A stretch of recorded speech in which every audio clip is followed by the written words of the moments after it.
Okay, so when we got to S4, we walked in, the music was playing, it was playing Madonna, stuff that we recognize, kind of like techno club music, and we all really liked the atmosphere. People were dancing, people were at the bar, and we walked upstairs to the other level, and we could kind of look down on the dance floor and got a better view of the PDA, I guess. The very, very touchy-feely hands in people's pants type of dancing that made us a little uncomfortable to get an aerial view of that. And it wasn't so much that it was two guys than just the fact that they were doing that in public. I think that was just really uncomfortable, sticking your hands down the back of someone's pants in public.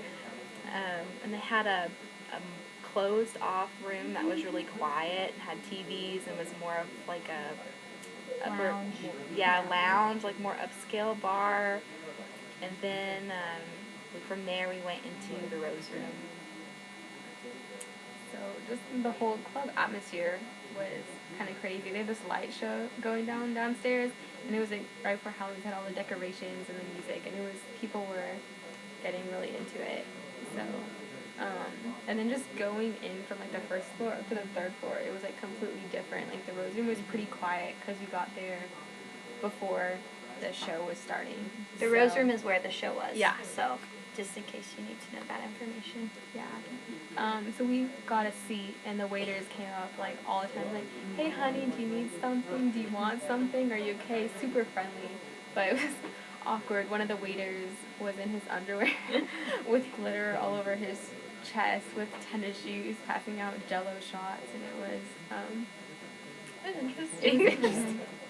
And then another one of the waiters was a woman, but she was dressed like super manly and was a lot more gruff about it. So there was a big difference in the wait staff, and the bartender we think was transgendered.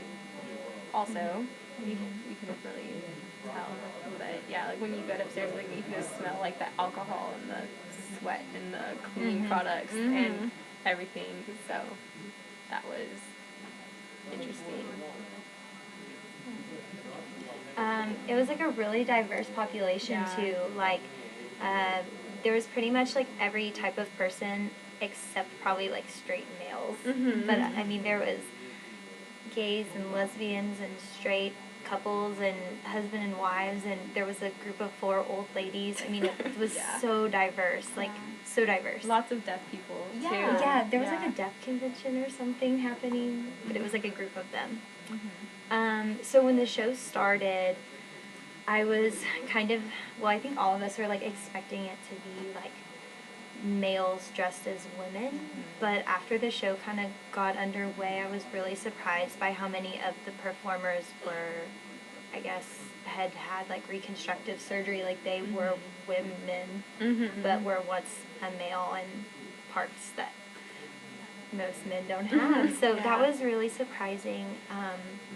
The show was like, I thought it was really well put on though. Like it was definitely like a show, like well thought out, well planned. It was very professional.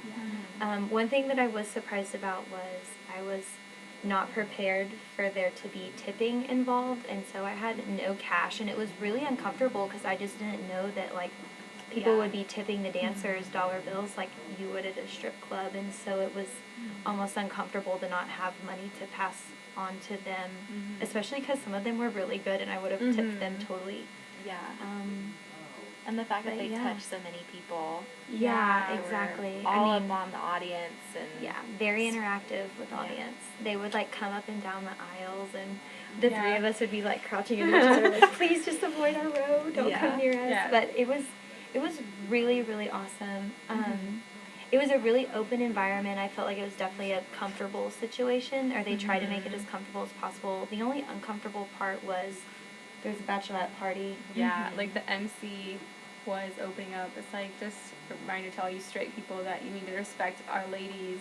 And there was a bachelorette party sitting like right in front, and she was really hostile with them. And she's like, "I'm not going to be happy for you, and my people can't marry the one they love and be happy." So. And I think it was like I mean, her whole opening act was Yeah. comedic, but that one moment was like, I'm kidding, but not really type of Yeah. moment. So, but just interesting to like get, I guess, I don't know if this is a way to say this, but like the gay perspective of that, because I've never really had that conversation before. Yeah, it was, So that was interesting. it was different to be the one receiving the conversation, Right, you know, and yeah. to be on the other side. I've never been Definitely. felt picked on because I wasn't gay. So, Yeah. Right. yeah. Yeah, definitely felt that way too. And something I did notice also was like when I go to like when I've been to bars before, like I definitely had taken notice to like, you know, two men or two women like kissing or being affectionate towards each other, but there were like men on men and women on women kissing all over, and I really didn't Yeah, notice you it. It didn't didn't bother notice. me. I didn't notice it. It seemed so natural, like that was their natural habitat, I Yeah, guess. sounds so. Sounds pretty So, bad to say. It was a really good experience overall. We had a really good time. Yeah.